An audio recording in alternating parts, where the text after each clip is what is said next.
Hoy vamos a analizar un caso aterrador que te dejará impactado. Así que mira este video hasta el final.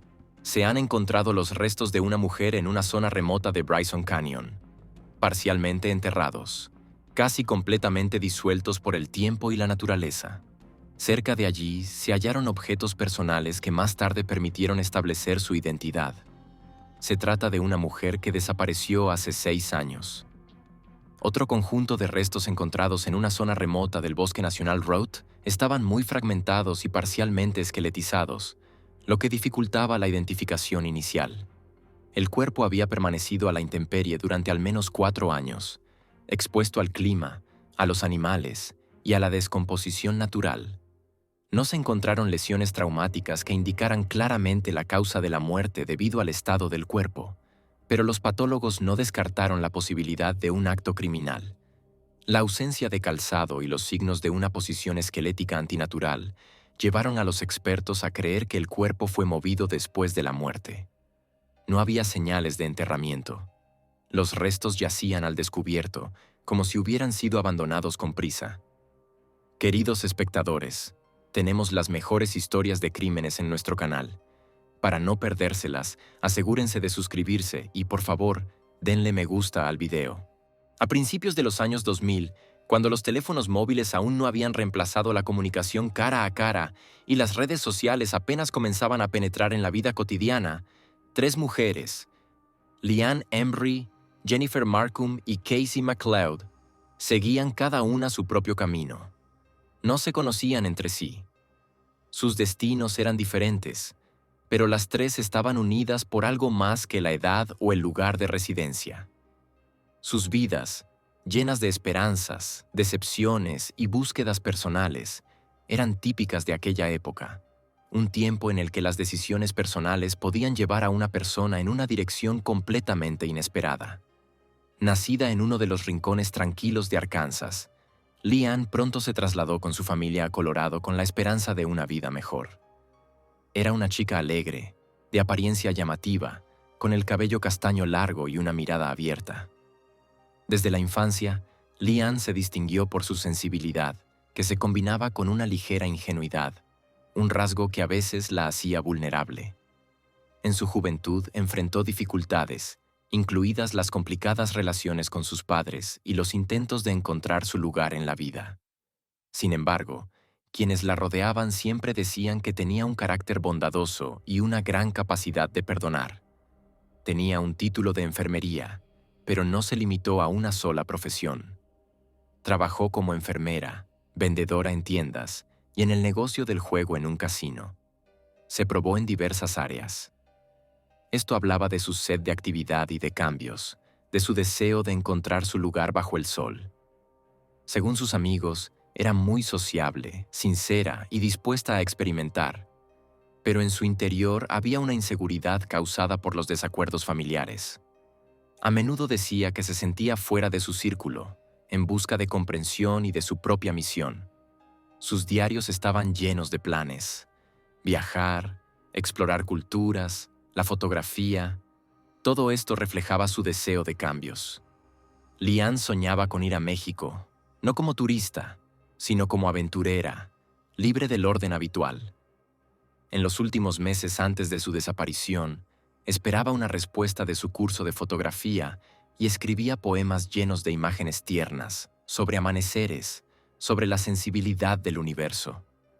Su familia la describe como talentosa, amable, pero con una ligera ingenuidad que se notaba especialmente con los nuevos conocidos. Así fue como se marchó, dejando atrás notas en las que expresaba su deseo de convertirse en una persona que vive, no que sobrevive. Jennifer Marcum nació en Utah y se trasladó a Denver a principios de los años 2000. Conoció el rol de adulta muy pronto. Ayudaba a la familia, trabajando desde los 16 años. Día tras día trabajó en una panadería, en el sector de servicios y más tarde en un club nocturno en Glendale para aumentar sus oportunidades. Tenía poco más de 20 años cuando se quedó sola con un pequeño hijo en brazos. Joven madre, no le tenía miedo a las dificultades, al contrario, parecían templar su carácter. Jennifer tenía una tranquila determinación y una intuición que a menudo le ayudaban a salir adelante en situaciones difíciles. Trabajaba para mantenerse a sí misma y a su hijo, sin apoyo de sus familiares ni del padre del niño. Según sus amigos, Jennifer era confiable, cariñosa e increíblemente persistente. Soñaba con ahorrar suficiente dinero para iniciar su propio negocio y no veía límites en sus planes. Aunque su trabajo estaba lejos de ser ideal, lo afrontaba con firmeza y comprensión. «Esto es temporal», decía, «por el futuro de mi hijo». Su diario personal estaba lleno de notas sobre metas, sobre el futuro que tanto se esforzaba en construir. Jennifer solía decir que quería ser un ejemplo para su hijo, y su deseo de salir de una situación difícil la hacía especialmente fuerte. Casey McLeod era la más joven de las tres. Tenía solo 19 años. Vivía en los suburbios de Denver, en una familia que atravesaba momentos difíciles.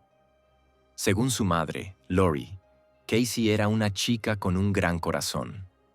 Cariñosa, pero a menudo resentida, porque la familia estaba llena de conflictos tras el divorcio de sus padres y una grave crisis en las relaciones. Su madre intentaba apoyar a su hija, pero a una edad tan temprana, Casey enfrentaba un conflicto interno difícil de resolver. Era una chica brillante y hermosa. Solía teñirse el cabello en colores de moda y amaba la música. Sus maestros de escuela la recordaban como inteligente y sensible, pero en algún momento comenzó a perder el rumbo. Conflictos domésticos, intentos de ganar libertad, relaciones inestables, todo esto hacía que su vida fuera turbulenta. Sin embargo, Casey era atenta, con un sutil sentido del humor. Se preocupaba por los demás a pesar de sus propias dificultades. Sus amigas decían que soñaba con ser fotógrafa o artista. Tenía una mirada creativa hacia el mundo, pero también un deseo de independencia que a su edad podía conducir tanto al crecimiento como al peligro. Cada una de ellas era especial. Cada una tenía su propia historia, su mundo interior, su idea del futuro. Sus vidas no eran ideales, pero tampoco trágicas. No las unía la profesión, el lugar de residencia ni el círculo social. Y sin embargo, en algún momento, sus caminos se cruzaron, de manera invisible, fatal, en el centro de una compleja y enredada historia que durante mucho tiempo permaneció sin respuesta. ¿Qué unía a estas mujeres?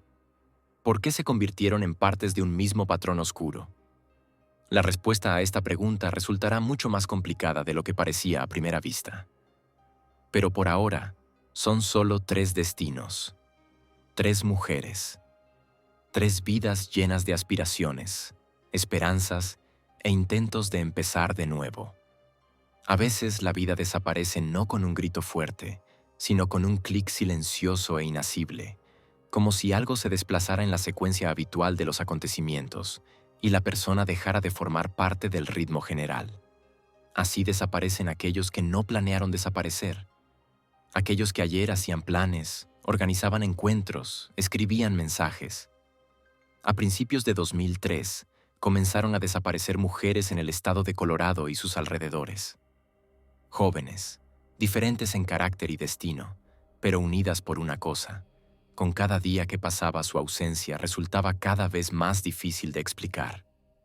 Leanne Embry fue la primera en desaparecer. Su padre diría después que algo en su voz había cambiado entonces, como si esperara, pero al mismo tiempo temiera algo. Dijo que se iba de viaje, supuestamente hacia México, con un hombre que le había ofrecido algo parecido a un viaje conjunto e incluso le prometió mostrarle unas cuevas abandonadas. A Leanne le apasionaban la naturaleza, la historia y las expediciones. Su sueño era convertirse en una especie de exploradora independiente. Así que la idea de ir a explorar cuevas no sonaba sospechosa. Se fue. Y desde ese momento la línea se cortó. El teléfono guardaba silencio. Los correos electrónicos no recibían respuesta. Al principio, su familia pensó que simplemente se había desconectado del mundo. Lo había hecho antes. Pero a medida que los días se convirtieron en semanas, quedó claro que no había decidido desaparecer por voluntad propia. Jennifer Marcum fue la siguiente. Estaba atravesando un periodo difícil, pero aparentemente manejable en su vida. Joven madre que trabajaba en un club en el área de Glendale, soñaba con dejar la industria del entretenimiento y comenzar un nuevo negocio. Jennifer era persistente. Ahorraba dinero, buscaba inversiones, hablaba con personas que le prometían ayudar. Uno de ellos era un hombre misterioso con quien conversaba cada vez con más frecuencia. Sus amigos decían que parecía serio, inteligente e influyente. Fue él, según la propia Jennifer, quien podría haber organizado una reunión con posibles socios. La tarde del 17 de febrero de 2003 iba camino a una reunión cerca del aeropuerto. Nadie la volvió a ver. Unos días después, su coche fue encontrado en el estacionamiento cerca de la terminal. En el interior, solo un asiento infantil y su bolso. No había boletos, ni señales de prisa o de lucha. Solo vacío. La policía revisó las cámaras de seguridad. Efectivamente, Jennifer había entrado al edificio, pero no salió. Su nombre fue ingresado en la base de datos de personas desaparecidas. En el verano del mismo año, desapareció Casey McLeod. 19 años, una adolescencia conflictiva, intentos de escapar del control parental. Tras una pelea con su madre, salió de casa y no regresó. Al principio pareció un comportamiento típico de adolescente, sobre todo porque Casey ya se había ido antes, pasaba la noche con amigos, evitaba las llamadas. Pero esta vez fue diferente. Ninguno de sus amigos la había visto. Las redes sociales estaban en silencio. El teléfono estaba apagado. Su madre comenzó a sospechar que algo iba mal cuando encontró su habitación casi intacta. Casey no había llevado su maquillaje, su chaqueta favorita, ni el álbum de fotos que solía llevar consigo. Luego aparecieron conversaciones sobre un cierto hombre mayor con quien se escribía con frecuencia. Él le prometía ayuda, un apartamento en alquiler, incluso un trabajo en una oficina. Le prometía sacarla de esta vida sin esperanza.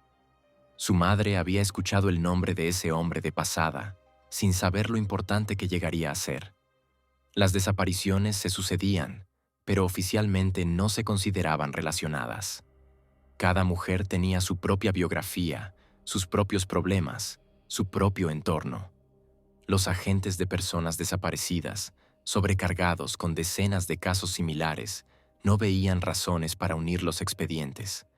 Además, ninguna de las víctimas había recibido amenazas registradas, y la ausencia de signos de lucha o pruebas no daba motivos para suponer que se tratara de un crimen. En palabras, solo 3 mujeres desaparecidas. En realidad, era el inicio de una red peligrosa cuya existencia nadie sospechaba en ese momento. Y aún así, la alarma crecía. Los familiares dieron la voz de alarma en los medios, intentaron atraer la atención hacia sus historias, se unieron en grupos en línea, comparaban la cronología, encontraban coincidencias sospechosas, pero no tenían un solo hecho que pudiera confirmar la conexión.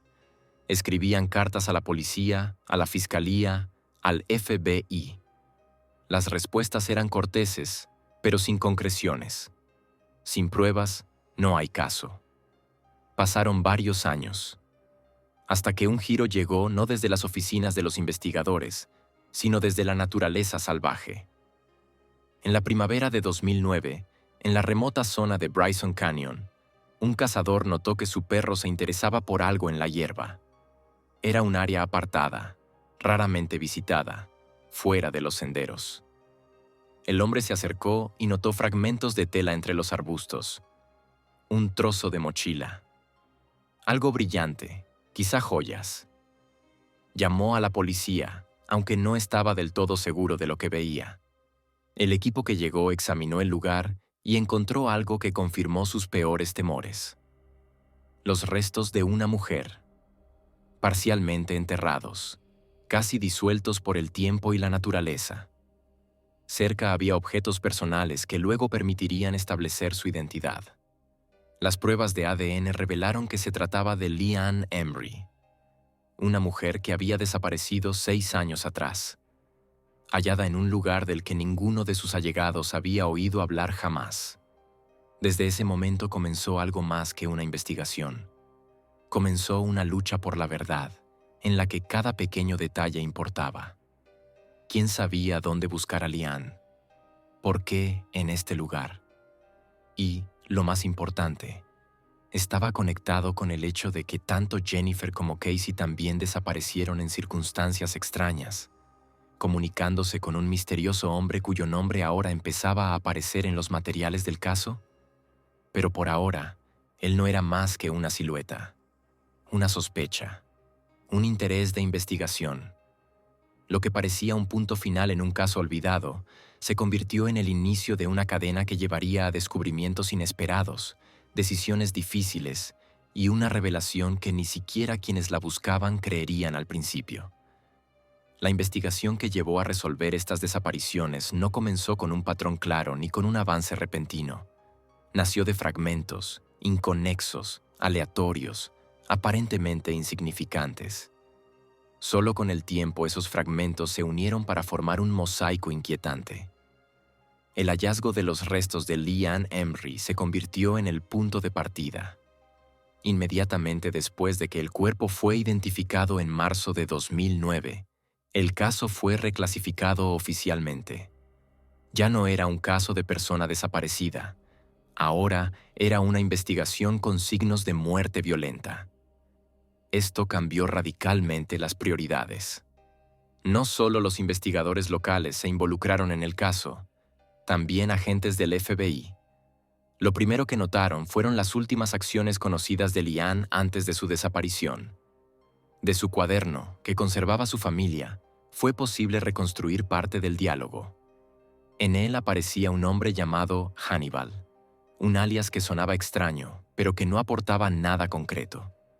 Sin embargo, cuando el mismo seudónimo apareció en una conversación con una amiga de Jennifer Marcum, en la mente del investigador se encendió una alarma interna. Un nombre demasiado raro, una coincidencia demasiado extraña. Fue el primer vínculo sutil entre las dos mujeres. Al mismo tiempo, la madre de Casey McLeod, Lori, recordó que su hija también había mencionado a cierto hombre con el que había hablado antes de su desaparición. El nombre no fue mencionado directamente, pero en la conversación había pistas sobre un supuesto amigo de la familia. Y aquí, por primera vez, apareció el nombre de Scott Kimball. El apellido no era desconocido. Kimball figuraba en la base de datos del FBI como un exinformante que había trabajado con la agencia a principios de los 2000. Esto hacía el caso especialmente delicado. En su momento, había demostrado ser una fuente valiosa de información sobre la actividad criminal en el entorno carcelario, e incluso había participado en actividades operativas. Pero su nombre hacía tiempo que había sido eliminado de las listas de confianza. Surgieron sospechas de falsificación de documentos, ocultamiento de información y, como más tarde se descubrió, fraude. Sin embargo, el hecho de que un exinformante pudiera estar relacionado con la desaparición de 3 mujeres a la vez parecía demasiado serio para ignorarlo. El FBI inició una investigación interna. De los registros penitenciarios se supo que Kimball había sido liberado anticipadamente en 2002, bajo la garantía de participar en un programa secreto. Pero poco después desapareció del radar. Oficialmente seguía trabajando. En realidad, estaba jugando su propio juego. Obtenía documentos de identidad falsos, alquilaba coches con otros nombres, se movía entre estados, se hacía pasar por empleado de los servicios secretos. La firma de un manipulador seguro de sí mismo se hacía cada vez más clara. Los investigadores siguieron la línea de contactos. Los registros bancarios mostraron que Kimball efectivamente había alquilado un coche en enero de 2003, la misma época en la que Liane Emery se fue en su viaje. También había retirado dinero de su tarjeta después de la fecha en que ella dejó de responder. Su geolocalización coincidía con la actividad de la cuenta bancaria de ella. En el caso de Jennifer surgieron coincidencias similares. Testigos identificaron a Kimball como el hombre con quien ella se había reunido varias veces en el club donde trabajaba. Además, las grabaciones de seguridad del aeropuerto mostraban que Kimball había estado en el mismo edificio unas horas antes de que ella desapareciera. La investigación cobraba impulso. El FBI abrió todos los casos en los que el nombre de Scott Kimball había aparecido al menos una vez. Y resultó que estaba involucrado no solo en los casos de Leanne, Jennifer y Casey. Había otras rarezas también, incluida la desaparición de su tío, Terry Kimball, con quien supuestamente era cercano, quien de repente se fue al extranjero poco antes de que se retirara todo el dinero de su cuenta. La exesposa de Kimball, Lori McLeod, madre de Casey, dijo a los investigadores que él había estado comportándose de manera extraña después de la desaparición de la joven. Él afirmó que ella había ido a visitar a unos amigos y sugirió que no entraran en pánico. Más tarde incluso dijo que la había visto en un centro comercial. En ese momento, Lori le creyó. Ahora se daba cuenta de que le habían mentido. Uno de los hallazgos más importantes en la investigación ocurrió tras el registro de la casa alquilada de Kimball en Montana. En el sótano se encontró un congelador que contenía ropa, documentos y fotografías. Muchos de ellos pertenecían a las víctimas, incluida una foto de Jennifer Marcum que nunca había sido publicada en fuentes abiertas. Se encontraron notas con la letra de Leanne, con fechas y pensamientos, presumiblemente de su diario, confirmando que las tres mujeres habían estado en contacto con Kimball durante sus respectivos periodos. Para entonces, Scott Kimball ya estaba siendo investigado por fraude. Fue arrestado por intentar cometer fraude financiero con una póliza de seguros falsa. Durante los interrogatorios, al principio lo negó todo. Dijo que las desapariciones no estaban relacionadas, que eran coincidencias, que él solo ayudaba a mujeres en situaciones difíciles. Pero las pruebas empezaron a encajar, especialmente después de que se encontraran los restos de Casey McLeod, por casualidad, durante una revisión de una de las zonas que Kimball había visitado en 2003. Ese territorio formaba parte del área de sus movimientos, registrados por autos de alquiler y señales telefónicas. El equipo investigador estaba examinando una zona boscosa en el condado de Jackson, cerca de la frontera del Bosque Nacional Road. Entre las raíces de un árbol viejo, notaron una depresión antinatural en el suelo y fragmentos de tela parcialmente cubiertos de musgo. Los restos estaban muy fragmentados y parcialmente esqueletizados, lo que dificultaba la identificación inicial. Los investigadores dijeron que el cuerpo había estado a la intemperie durante al menos 4 años, expuesto al clima, a los animales y a la descomposición natural. Un examen forense confirmó que el cuerpo pertenecía a una mujer de entre 18 y 25 años. Cerca de los restos se encontraron piezas de ropa, unos vaqueros, partes de una camiseta y un cinturón que coincidían con la descripción dada por la madre de Casey McLeod. Las pruebas de ADN realizadas en dientes y en un fémur dieron una coincidencia positiva con el material biológico de Lori McLeod, la madre de la desaparecida. No se encontraron lesiones traumáticas que indicaran claramente la causa de la muerte debido al estado del cuerpo, pero los patólogos no descartaron una muerte violenta. También se hallaron objetos que podrían haber pertenecido a la víctima: joyas, un reproductor de música portátil y un envase vacío de medicamentos. La falta de calzado y los signos de una posición antinatural del esqueleto llevaron a los expertos a suponer que el cuerpo fue movido después de la muerte. No había señales de entierro. Los restos yacían al descubierto, como si hubieran sido abandonados con prisa. Este hecho, según señalaron los investigadores, indicaba un intento de ocultar el cuerpo, pero sin tratar de cubrir completamente las huellas. Durante el examen quedó claro. Allí fue exactamente donde terminó el camino de Casey. La presión aumentaba. Los investigadores usaban cada oportunidad. Analizaban datos de teléfonos celulares, revisaban antiguos informes, entrevistaban testigos años después. Lenta pero seguramente, se formaba un retrato completo en el caso, no solo el de un sospechoso, sino el de un manipulador en serie que usaba la confianza, el carisma y el estatus para acercarse a las víctimas. No las secuestraba por la fuerza, les prometía esperanza. Y luego desaparecía. Cuando hubo suficientes pruebas, la fiscalía estuvo lista para presentar cargos. Pero quedaba un objetivo: averiguar qué había sucedido con Jennifer Marcum. Su cuerpo nunca fue encontrado. Los investigadores esperaban que Kimball dijera la verdad a cambio de una sentencia más leve. Comenzaron las negociaciones. Lo que dijo después formaría parte de un acuerdo que provocaría una furiosa reacción tanto en los círculos policiales como en la opinión pública. Pero en ese momento, una cosa estaba clara. Un misterio que había permanecido sin resolverse durante décadas empezaba a tomar forma. Y el nombre que alguna vez figuró como informante, ahora era un símbolo de traición, no solo hacia las mujeres que habían confiado en Kimball, sino hacia el propio sistema que le había permitido esconderse en las sombras. El juicio de Scott Kimball no se trataba solo de determinar su culpabilidad. Se trataba del sistema que le había permitido existir en las sombras de la ley, haciéndose pasar por uno de los suyos. Cuando el nombre de Kimball apareció en los 3 casos, el de Leanne Embry, Jennifer Marcum y Casey McLeod, quedó claro que no se trataba de una coincidencia, sino de un patrón.